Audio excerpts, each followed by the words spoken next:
بسم الله الرحمن الرحيم.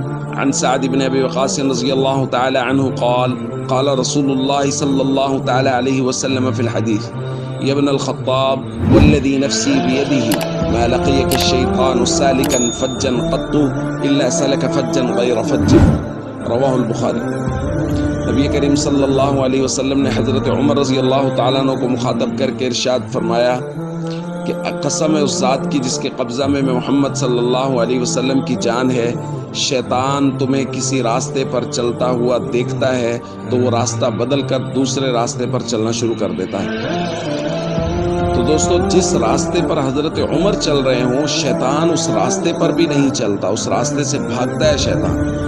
اور چلنے والے کے لیے نبی پاک صلی اللہ علیہ وسلم نے یہاں جو لفظ استعمال کیا وہ ہے لفظ سالک۔ سالک کہتے ہیں چلنے والے کو، اور مسلک کہتے ہیں راستے کو۔ اس کا مطلب یہ ہے کہ جو